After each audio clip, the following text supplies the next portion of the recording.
Assalamualaikum. Pada kesempatan kali ini saya akan berbagi salah satu tugas dalam pendidikan guru penggerak angkatan 4. Adapun tugas yang akan saya bagikan adalah sebuah jurnal monolog refleksi terkait tugas 31A7 demonstrasi kontekstual dalam modul 31 pengambilan keputusan sebagai pemimpin pembelajaran.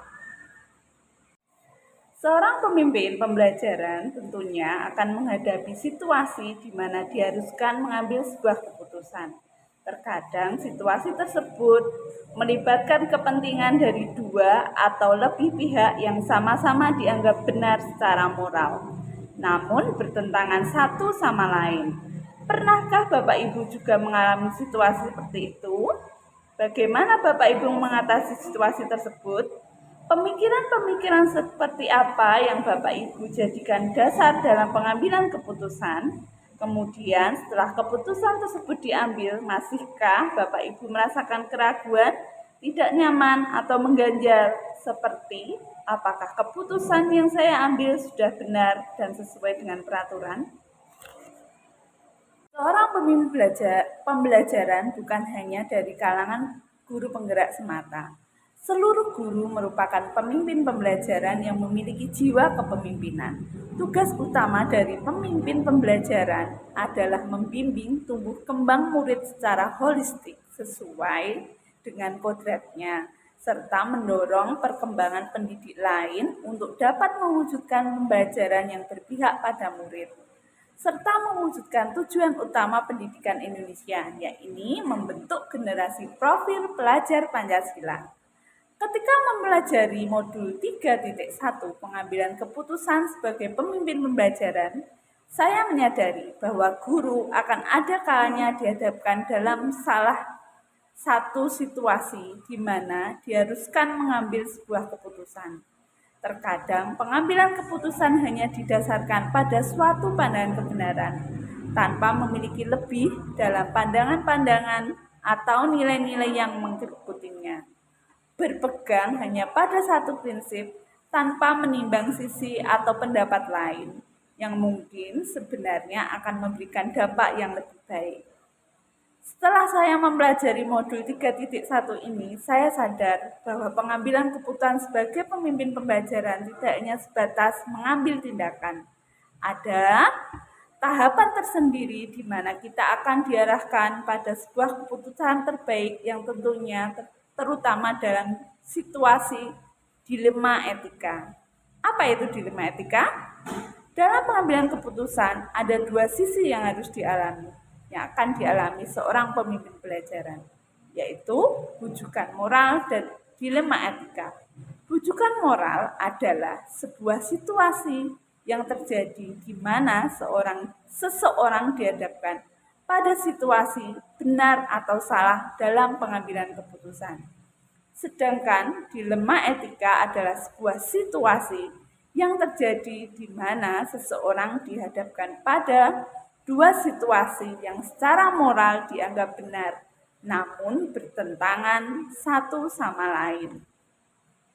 Sebagai calon guru penggerak, saya berkewajiban untuk menerapkan dan mentransfer pengetahuan yang saya dapatkan dalam kegiatan program guru penggerak ini. Penerapannya, pengambilan keputusan sebagai pemimpin pembelajaran saya mulai di lingkup yang paling sempit, yakni kelas saya. Mengambil keputusan-keputusan terutama pada situasi dilema etika yang terjadi di kelas tidak hanya bertujuan untuk penerapan semata, namun juga sebagai langkah untuk melatih diri dalam mengambil sebuah keputusan yang berpihak pada murid. Penerapan tentunya akan berkembang pada ruang lingkup yang lebih luas, yakni dalam lingkungan sekolah, baik dalam lingkungan pengajar maupun murid. Selain menerapkan, saya pun berkewajiban mentransfer pengetahuan yang saya miliki kepada pendidik lain. Untuk mendorong mereka dalam pengembangan diri, dimulai dari lingkup rekan guru dalam satu sekolah melalui sosialisasi dalam komunitas praktisi di sekolah, sosialisasi melalui tulisan-tulisan blog maupun sosial media, ataupun melalui video yang diunggah melalui kanal YouTube untuk sasaran yang lebih luas. Materi yang saya terapkan di kelas dan bagikan kepada rekan guru lain adalah bagaimana langkah-langkah saya dalam mengambil sebuah keputusan sebagai pemimpin pembelajaran. Pertama, saya perlu memastikan bahwa pengambilan keputusan ini sejalan dengan keyakinan yang telah disepakati bersama. Kedua, mengambil keputusan dan menguji keputusan melalui 9 langkah pengambilan keputusan yang telah saya pelajari dalam modul 3.1 ini. Pertama, mengenali masalah yang dihadapi dengan mengidentifikasi nilai-nilai apa saja yang saling bertentangan dalam situasi tersebut. Kedua, menentukan siapa saja yang terlibat dalam situasi yang dihadapi. Ketiga, mengumpulkan fakta-fakta yang relevan dalam situasi tersebut. Dalam langkah ini, kita akan mulai menggali lebih dalam permasalahan serta fakta-fakta yang mungkin tidak terpikirkan sebelumnya sebagai bahan pertimbangan dalam mengambil keputusan.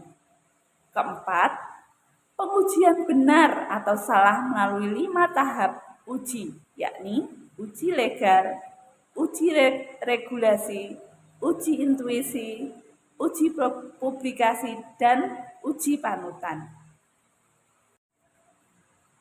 Kelima, pengujian paradigma benar lawan benar. Ada 4 paradigma utama dalam situasi dilema etika, yaitu individu lawan masyarakat atau individual vs community.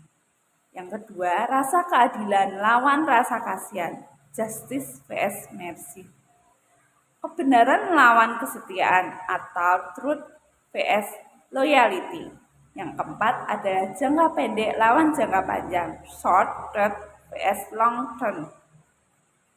Keenam, melakukan prinsip resolusi. Ada 3 prinsip yang seringkali digunakan untuk membantu menghadapi pilihan-pilihan yang penuh tantangan sebagai landasan pengambilan keputusan, yaitu berpikir berbasis hasil akhir atau end-based thinking, berpikir berbasis peraturan atau rule-based thinking, dan berpikir berbasis rasa peduli, yaitu atau juga disebut dengan care-based thinking.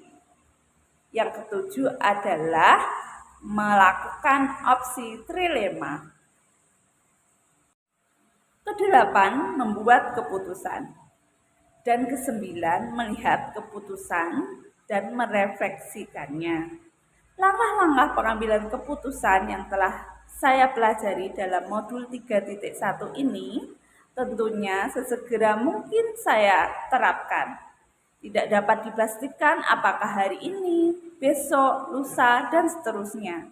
Namun tentunya akan saya terapkan ketika saya menghadapi suatu situasi di mana saya diharuskan membuat keputusan, atau ketika pihak lain yang meminta pertimbangan dalam mengambil suatu keputusan.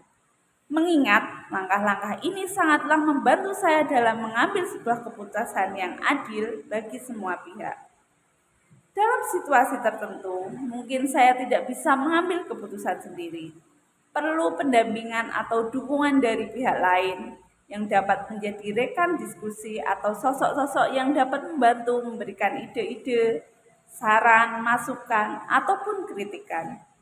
Pihak-pihak tersebut bisa saja kepala sekolah, rekan sejawat di sekolah, rekan komunitas praktisi, maupun para orang tua siswa, komite sekolah, dan bisa juga pengawas sekolah. Demikian tugas 3.1A7 dan dalam modul 3.1 mengenai pengambilan keputusan sebagai pemimpin pembelajaran yang dapat saya bagikan. Semoga bermanfaat bagi Bapak Ibu guru semua. Salam hangat, salam guru penggerak.